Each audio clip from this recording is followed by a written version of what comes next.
गिरिडीह के तेलोडी पंचायत के मुखिया सब्बीर आलम ने शिक्षा के प्रति अपनी गंभीरता का परिचय देते हुए आज उर्दू उच्च विद्यालय तेलोडी का दौरा किया। विद्यालय में जर्जर भवन और संसाधनों की कमी देखकर वे स्वयं बच्चों के बीच जमीन पर बैठ गए और उन्हें पढ़ाने लगे। इस दौरान उन्होंने किताबों के साथ साथ अनुशासन, स्वच्छता और माता पिता व गुरुजनों के सम्मान का महत्व भी समझाया। मुखिया ने कहा कि शिक्षा ही बच्चों के उज्जवल भविष्य की चाबी है। लगभग 1000 छात्रों वाले इस विद्यालय में मात्र 6 शिक्षक और सीमित क्लासरूम होने पर उन्होंने गहरी चिंता जताई और विभाग से नए भवन व शिक्षकों की नियुक्ति की मांग। बच्चों और ग्रामीणों ने मुखिया की इस पहल की सराहना करते हुए कहा कि इससे शिक्षा व्यवस्था में सुधार की नई उम्मीद जगी है।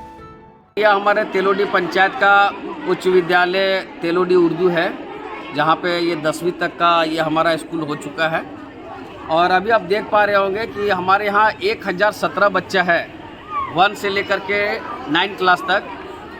बिल्डिंग का भी बहुत अभाव है, जो अभी मात्र 8 कमरे में जो है यह इतनी कक्षाएं संचालित हो रही हैं। और हर एक कक्षा में बच्चों की संख्या किसी में 120 है, किसी में 130 है, इस तरह करके बच्चों की संख्या है, जिसके वजह से जो कमरा का लंबाई चौड़ाई है उसमें बेंच का जो संख्या है उसमें बच्चों को करा पाना मुश्किल है। उसके वजह से क्लासरूम के बाहर भी कुछ बच्चे बैठते हैं, इनके वजह से पढ़ाई में काफ़ी बाधा हो रही है।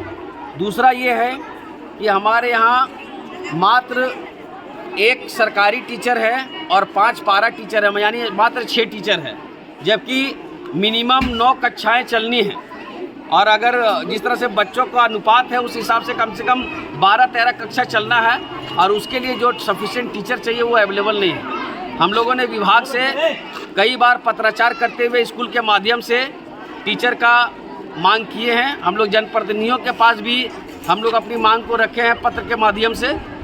और मैं जो भी हमारे शिक्षा अधीक्षक हैं और हमारे जो भी शिक्षा विभाग है, मैं उनसे यह आग्रह करूंगा कि जल्द से जल्द हमारे यहाँ कम से कम 4 टीचर का पदस्थापन करें, ताकि और भी सरकारी टीचरों का, ताकि हमारे बच्चों को गुणवत्तापूर्ण शिक्षा मिल सके।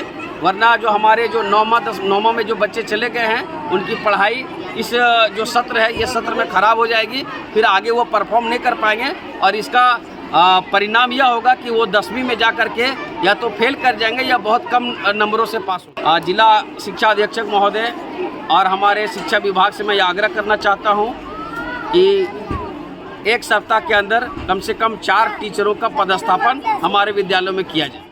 सीहोडी कॉलेज मोड़ के निकट रेलवे ब्रिज के पूरब में स्थित पावित्री हॉस्पिटल के संचालक डॉक्टर रितेश कुमार सिन्हा अपने मरीज का इलाज करते हैं। यहाँ जन्म से टेढ़े पैर, कंधा, कोहनी, कूल्हा, घुटने का डिसलोकेशन, जोड़ प्रत्यारोपण एवं हड्डी संबंधित हर प्रकार के रोगों एवं फ्रैक्चर का इलाज व ऑपरेशन किया जाता है। इस हाइजेनिक हॉस्पिटल में ultra modern 2 operation theatre, CR machine, post operative ICU, digital X ray, ECG, pathology pharmacy, oxygen supported bed, general ward, AC और नॉन AC केबिन की सुविधा उपलब्ध है। तो हड्डी संबंधित किसी भी रोग के लिए पावित्री हॉस्पिटल डॉक्टर रितेश आयुष्मान योजना के तहत इलाज करते हैं। इस अस्पताल में 2 जनरल फिजिशियन डॉक्टर विकास कुमार और डॉक्टर आफ्ताब अंसारी भी अपनी सेवा देते हैं।